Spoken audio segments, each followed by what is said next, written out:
तो चलो भाइयों, आज मैं आपको बताएंगे 10th क्लास का मॉडल पेपर। अब मॉडल पेपर में आपको लेके आए हैं 80 क्वेश्चन रहता है ना, उसमें से आपको आज हमको पूरा बताएंगे।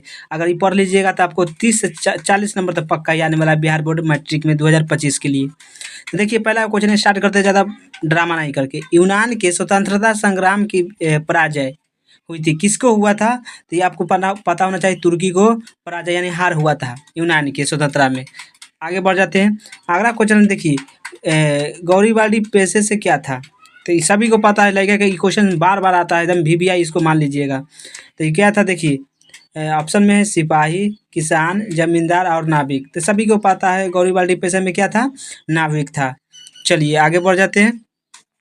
अगला है, ब्रिटेन में क्या कहता है, ब्रिटेन में किस बरस सार्वजनिक विवश मताधिकार मान्यता मिली है? मतलब ब्रिटेन में किस बरस मतलब वोट देने का अधिकार मिला था? तो ये मिला था 1928 में मिला था। ब्रिटेन में सभी सार्वजनिक मताधिकार वोट देने का स्टार्ट। आगे बढ़ जाते हैं। 14वीं लोकसभा में महिलाओं की भागीदारी कितना रही? यानी 14वीं लोकसभा हुआ था, उसमें महिला का मतलब कितना भागीदारी था? तो ये लगभग था आपको 6.51%, इतना याद कर लीजिएगा। चलिए आगे आगे बढ़ जाते हैं। अगला क्वेश्चन है, 15वीं लोकसभा में महिला की भागीदारी कितना है? यह है 15वीं लोकसभा में महिलाओं की भागीदारी कितनी थी? तो 15वीं में कितना था, ये आपको याद रहना चाहिए। ये है आपको 10.86%, यानी 10.86% भागीदारी था 15वीं लोकसभा में। आज 14वीं में तो आपको बता दिए हैं। अगला है क्वेश्चन, काउंट काबूर को विक्टर एमेनुअल ने किस पद के लिए नियुक्त किया है?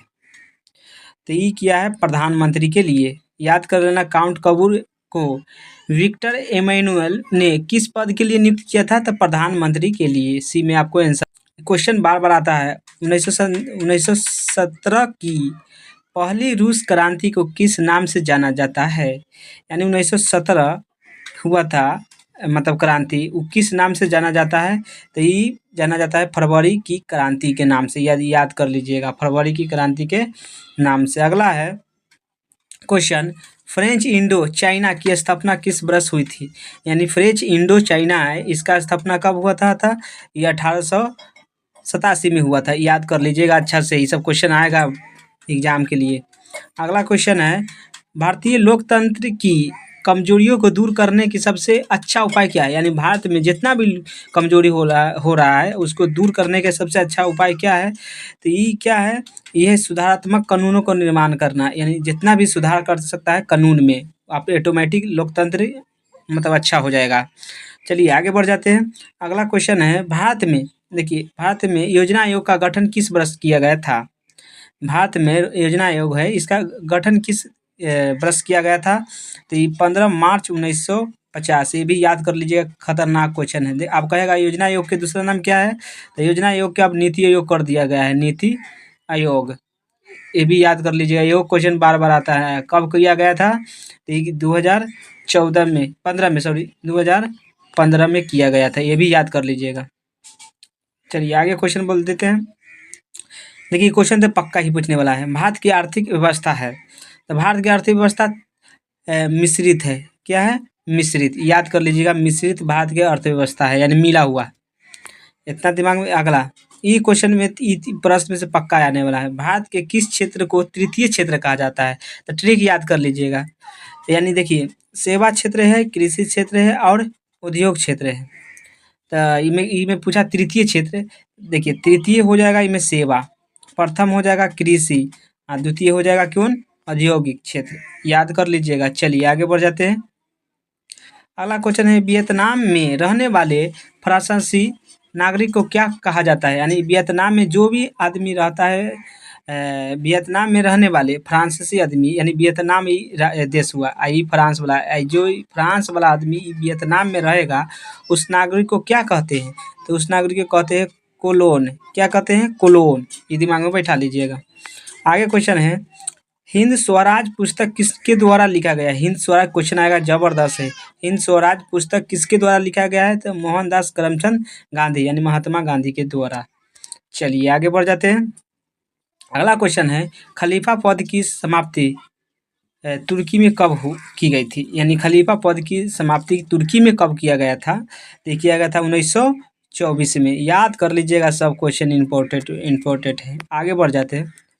अगला क्वेश्चन है, स्वराज दल के अध्यक्ष कौन है? यानी स्वराज दल के अध्यक्ष कौन है? तो ये मोतीलाल नेहरू। चलिए आगे बढ़ जाते हैं।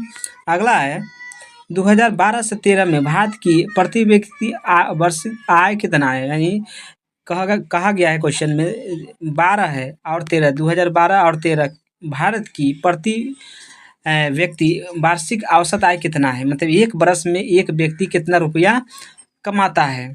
तो इतना याद कर लीजिएगा, 68,747 रुपया। 68,747 रुपया, ये याद कर लीजिए 12-13 में। आगे बढ़ जाते हैं।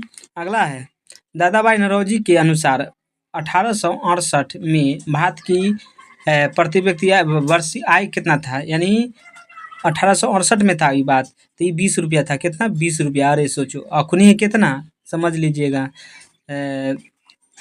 आगे बढ़ जाइए। अगला है, मुद्रा के प्रयोग से किसकी लाभ हुआ है? यानी मुद्रा का प्रयोग किए हैं तो किसको किसको लाभ हुआ है? तो ये में आपको आंसर हो जाएगा सी वाला, ए और दो। यानी कहने का मतलब उपभोक्ता के और उत्पादन, ये दोनों को, यानी बनाने वाला और बेचने वाला दोनों को फायदा इसमें हुआ है। आगे बढ़ जाते हैं। मुद्रा के प्रयोग से, एक मुद्रा से क्वेश्चन पक्का ही आने वाला है।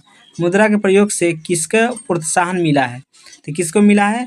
ये बचत को मिला है, निर्माण को, पूंजी निर्माण और ऋण को, लेन देन, इस सभी को मिला है। यानी तीनों को मिला है। आंसर तीनों हो जाएगा।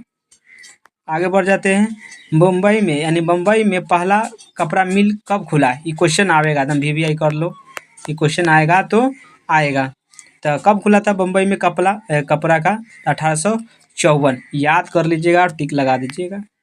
अगला क्वेश्चन है, 1907 में जे एन टाटा ने भारत के पहला लौह और इस्पात संयंत्र किस जगह पर स्थापना किया गया था? मतलब कहाँ पर स्थापना किया था?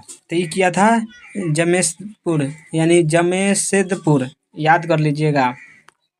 अगला, 1928 के ग्राई पाइवटर कैलेंडर पर किस भगवान का चित्र अंकित है? तो ये किसका है? ये विद्या देवी सरस्वती का है, यानी सरस्वती जी का।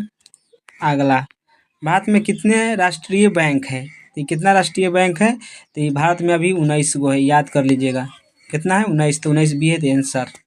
आगे बढ़ जाते हैं। एटीएम का अर्थ क्या होता है? यानी एटीएम का फुल फॉर्म क्या होता है? अर्थ के मतलब होता है एटीएम का फुल फॉर्म। तो एटीएम का फुल फॉर्म होता है स्वचालित टेलर मशीन, यानी स्वचालित टेलर मशीन। इसका मतलब हिंदी में कहिएगा तो इसका मतलब होता है क्या? हिंदी में ही हुआ। अगला, भारत को किस उद्योग के क्षेत्र में अधिक सफलता मिली है? यानी किसको सबसे ज़्यादा सफलता मिल रहा है? तो ये कंप्यूटर सॉफ्टवेयर को सबसे ज़्यादा अभी फायदा मिल रहा है, तो सबको पता होगा। अगला है, सिख गुरु गोविंद सिंह जी का जन्म किस नगर में हुआ था? यानी गुरु गोविंद सिंह जी का जन्म कहाँ हुआ था? ये सभी को पता है, अपना पटना में हुआ था। आगे बढ़ जाते हैं। मुंबई हाई क्या है? मुंबई हाई क्या है? तो ये क्या है? खनिज तेल का उत्पादन क्षेत्र है। आगे बढ़ जाते हैं। अगला है, होसे मेला का आयोजन कहाँ हुआ था? होसे मेला का कहाँ हुआ था? तो ये हुआ था त्रिनदाद में हुआ था। आगे बढ़ जाते हैं। ईस्ट इंडिया कंपनी अफीम किस देश में भेजी जाती है? यानी ईस्ट इंडिया कंपनी है अफीम किस देश में भेजी जाती है? तो ये भेजा जाता है चाइना में, यानी चीन में आपको भेजा जाता है अफीम।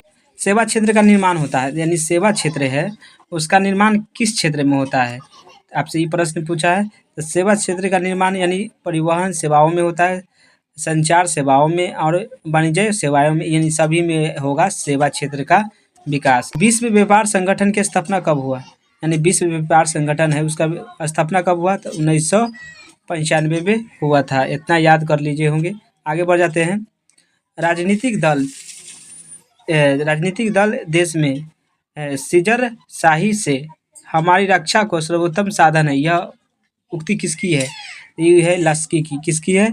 लस्की। याद कर लीजिएगा सब। आगे बढ़ जाते हैं।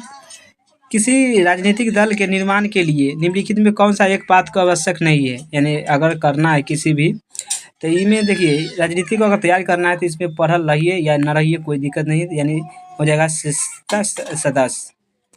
आगे बढ़ जाते हैं। बिहार की डॉट डॉट डॉट बिहार की क्या क्या लिच्छवी गणतंत्र फला फूला है, तो इतना भी याद कर लीजिएगा। वैशाली, वैशाली सबसे ज़्यादा फैला फूला है। आगे बढ़ जाते हैं। लोकतंत्र एक उत्तरदायी है किसके सरकार, तो ये वैध है। क्या है, वैध। अगला बढ़ जाते हैं। वैश्वीकरण से भारत को क्या लाभ होने की संभावना है, यानी वैश्वीकरण से भारत को क्या लाभ होगा, तो याद कर लीजिएगा।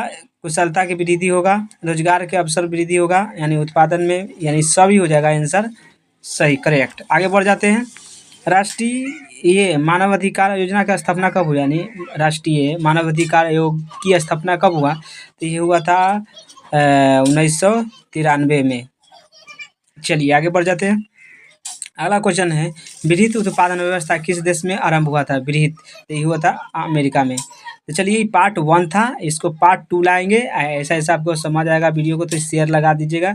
चलिए पार्ट 2 जल्द आने वाला है, तो वीडियो देखने के लिए थैंक्स।